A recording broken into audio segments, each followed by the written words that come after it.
Salut tout le monde et bienvenue dans les aventures de Betty.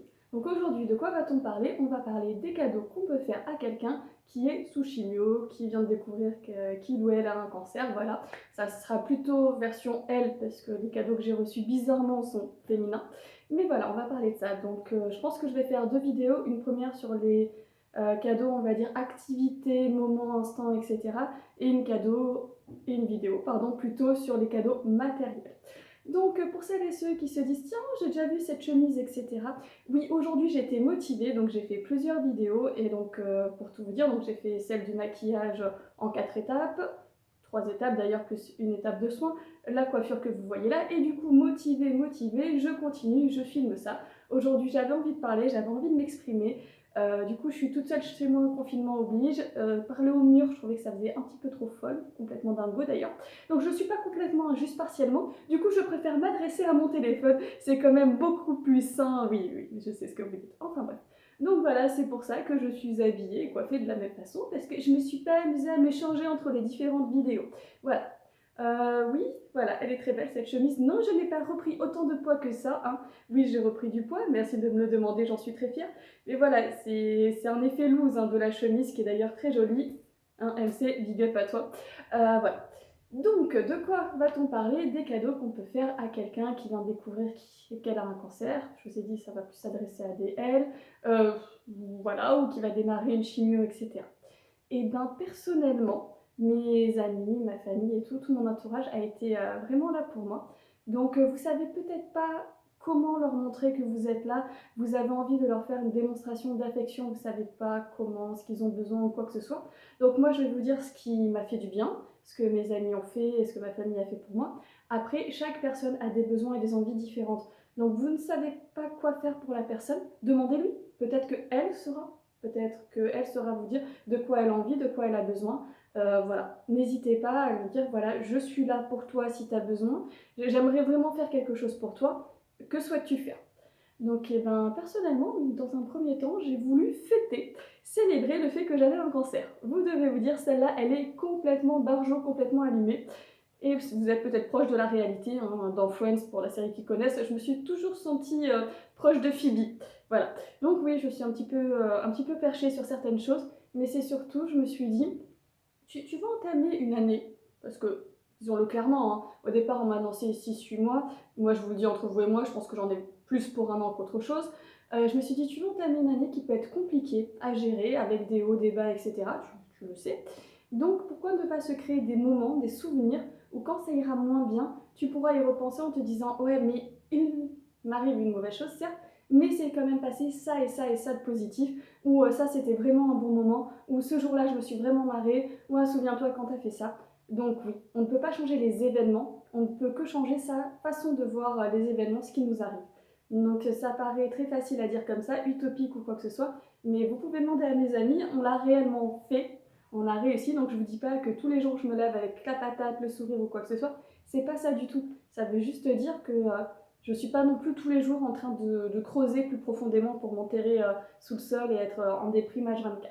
Donc, on m'a annoncé que j'avais un cancer, j'ai pleuré toutes les larmes de mon corps, etc. Mais surtout, je suis allée fêter ça, hein, fêter le changement de vie, fêter le fait que je ne savais pas à quoi m'attendre. J'avais besoin d'être entourée de mes amis, j'avais besoin de ne plus penser à rien, de ne plus penser à ça. Et quand je vous dis que ça a été une fête, hein, c'est réellement ça. Parce qu'en plus, juste avant de faire ce petit week-end, mon oncologue sur ce coup-là, il a été extraordinaire. Il m'a envoyé un petit texto en me disant je viens de recevoir les résultats du PET scan, aucune métastase. Donc, en effet, il y avait bien quelque chose à fêter, le fait que ouais, j'avais seulement un cancer sans métastase. Si vous avez des métastases, je ne sais pas quoi vous dire, mis à part qu'on peut faire la fête quand même, quoi qu'il arrive. Donc voilà, ça a été vraiment ça mon intention. Je voulais passer une soirée vraiment, mais sans me prendre la tête, sans me soucier de rien, boire, manger, faire ce que j'avais envie de faire, etc. Et de savoir que j'étais entourée vraiment de proches. Faites pas ça avec des connaissances ou quoi que ce soit, mais vraiment de proches qui avaient mon bien-être à cœur. Je savais que peu importe ce dont j'aurais besoin, il serait là, que quoi qu'il arrive, je rentrerai dans une maison en toute sécurité ou quoi que ce soit. Donc voilà, je ne fais pas la propagande de l'alcool. Hein, boire est mauvais à la santé, on est d'accord, d'autant plus quand on a un cancer. L'abus d'alcool est dangereux pour la santé, vous le savez aussi bien que moi. L'oncologue qui me soigne, on m'a dit en début de traitement que j'avais le droit à un verre de vin un coup de temps en temps ou quoi que ce soit.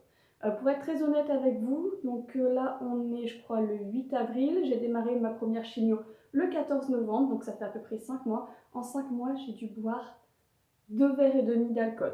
Donc une demi-coupe de champagne à Noël, 2 demi-coupes pour le nouvel an. En même temps, il y avait un champagne millésimé, je ne pouvais pas ne pas goûter, donc j'en ai pris une demi-coupe.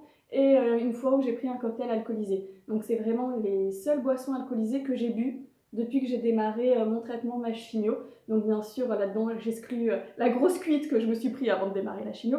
Et ça ne m'a pas empêché de continuer de faire des apéros avec des amis, de continuer d'aller au restaurant. J'ai même du coup des amis qui quand boivent pas d'alcool, soit pour me soutenir, soit parce que tout simplement elles boivent pas d'alcool à tous les coups. Donc franchement, ça ne vous empêche pas de vivre et de continuer à avoir un lien social. Donc vous pouvez boire un petit peu de temps en temps si vous voulez, mais en règle générale, l'alcool et les traitements, c'est déconseillé.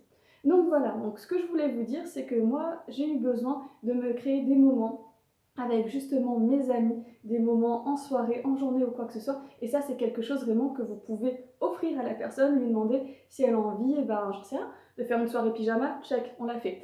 D'aller au restaurant, check, c'est fait, même plusieurs fois, à multiples reprises, etc.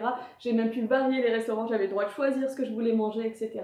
Donc voilà. En plus, tant qu'à faire, autant manger avant que la chimio débute, parce qu'après, avec les nausées, etc., ça peut être compliqué. Mais même en période de chimio, c'est rare les gens qui ont des nausées quand même tout le temps entre les deux séances, etc. Il y a souvent un créneau où quand même les nausées ne sont plus là. En tout cas, je crois que pour vous que vous ayez au moins un créneau où les nausées ne sont plus là. Donc pourquoi pas aller se faire un resto entre amis, ça permet de s'aérer l'esprit, de papoter, de maintenir ce lien social parce que la plupart du temps, du coup, vous êtes en arrêt de travail, vous avez donc déjà un lien social en moins. Donc ça vous fait sortir de chez vous, ça vous oblige à vous apprêter.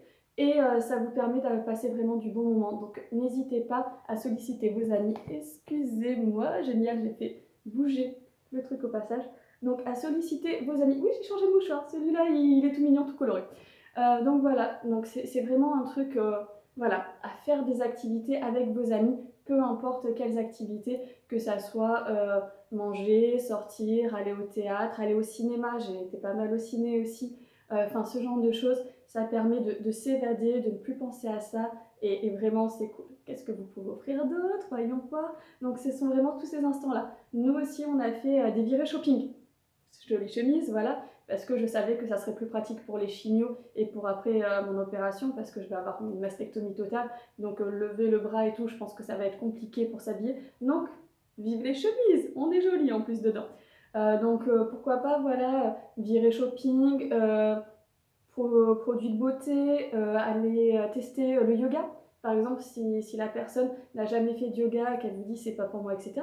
Le discours que je tenais il y a pas si longtemps que ça, et ben en fait, le fait d'avoir des amies qui elles-mêmes s'y étaient mises, bah, ça m'a grave motivée parce qu'elles m'ont dit mais si, tu verras, je suis sûre que ça peut te faire du bien, en tout cas ça vaut le coup d'essayer, ça vaut le coup de le tester. Donc voilà, d'essayer ça, ou par exemple de l'accompagner si elle a envie de s'inscrire à une association. Il y a plein d'assauts dans plein de villes sur le cancer ou quoi que ce soit, mais qu'elle se sent peut-être pas d'y aller toute seule ou quoi que ce soit, et ben pourquoi pas lui proposer de l'accompagner, de faire ces démarches-là avec elle.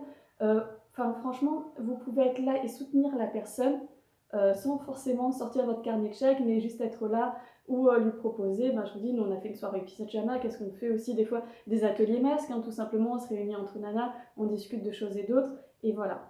Donc je sais que plein de personnes auront tendance à dire qu'ils n'arrivent plus à parler de leur petit tracas quotidien parce que face à une personne qui a un cancer, ça ne fait pas la balance. Donc là-dedans, il y a à peu près deux façons de penser, parce qu'on a, je ne sais pas combien de cancers, mais beaucoup plus de façons de vivre le cancer que de cancer en eux-mêmes. C'est selon votre entourage, selon votre vie, selon si vous êtes mère de famille, si vous avez un conjoint, où est-ce que vous en êtes dans votre vie, etc., ce que ça représente pour vous. Donc moi, j'avais besoin que mes amis continuent de me parler de la vie quotidienne. J'avais pas envie d'être exclue de ça. Pas envie qu'on me dise oui, mais par rapport à ce que tu as, c'est pas comparable. Donc du coup, en fait, quand on vous appelle, on parle que de la maladie, que de ça, que des traitements. Donc moi j'avais vraiment ce besoin-là et je leur ai dit très clairement, continuez de me parler de vos tracas quotidiens, ne me dites pas comparer à toi parce que ça va vraiment me faire briller et ça va pas me faire du bien. Donc ça, c'était ma façon de penser. Je sais aussi qu'il y a des gens qui ne supportent plus les personnes qui vont se plaindre justement des petits tracas quotidiens, parce que comparé à ce que eux vivent, ils sont tellement dans la souffrance, dans la douleur, et parce que c'est leur monde qui s'est effondré, et c'est leur droit, et ils ont raison. Hein. Votre monde s'effondre quand on vous annonce que vous avez un cancer. Hein. Je pense qu'il n'y a personne qui peut ressortir de là avec un sourire. Sinon, vraiment, il faut vite aller consulter tout de suite. Hein. J'en étais consultée pour la tête, bien entendu. Mais voilà, donc peut-être demander à la personne ce qu'elle souhaite, si elle souhaite qu'on continue de lui parler de la vie quotidienne et notamment des tracas, ou juste de la vie quotidienne sans les tracas quotidiens ou quoi que ce soit, de quoi a-t-elle besoin, c'est elle qui pourra vous le dire, et puis pourquoi pas tester les deux choses, et la personne, si vous êtes vraiment amis avec elle, vous accepterez le fait qu'elle puisse vous dire « Non, écoute, aujourd'hui, tes tracas, etc., enfin, je suis désolée, pour toi c'est grave, pour toi c'est machin, mais aujourd'hui j'ai pas la foi de t'écouter, je suis vraiment dans le mal. » Donc voilà. Donc surtout appuyez-vous sur vos proches, créez-vous des instants, quand même des moments assez joyeux. Donc j'en sais rien, moi aller au bowling, aller faire un billard, aller au ciné, pourquoi pas.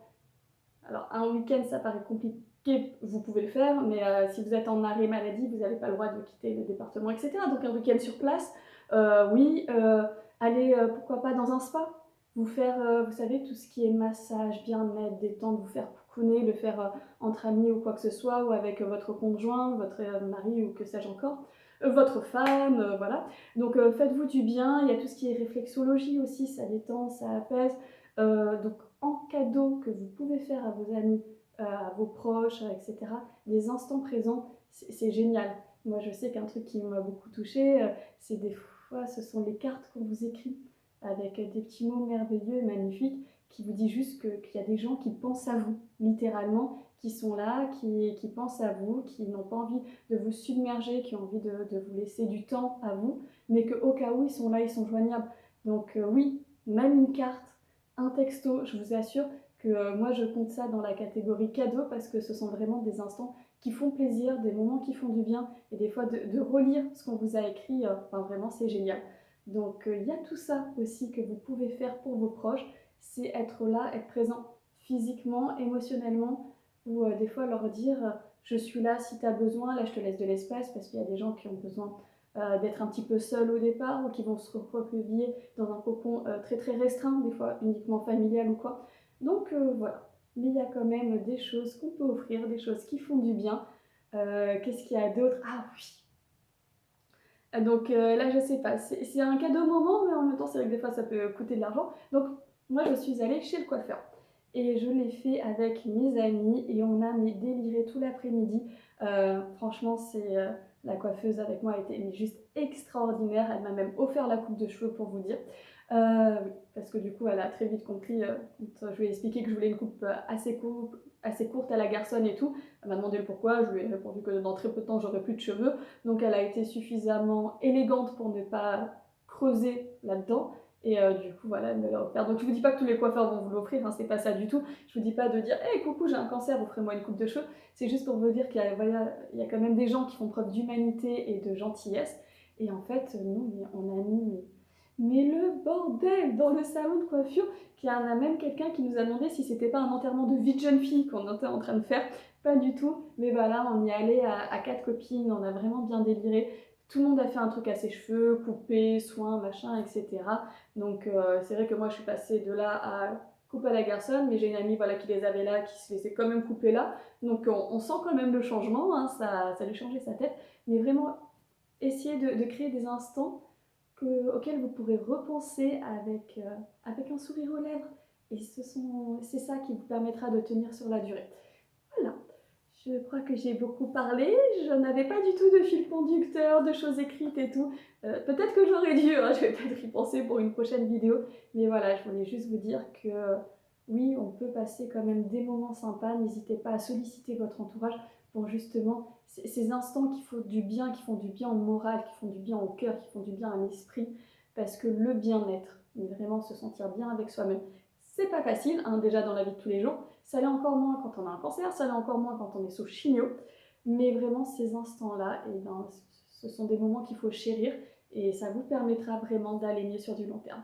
Sur ce, je vous souhaite une bonne journée. N'oubliez pas de faire quelque chose qui vous fait du bien dans la journée. Peu importe ce que c'est, peu importe à quelle échelle, ça vous fait du bien. faut vraiment penser à soi dans ces moments-là. Et je vous dis à très vite.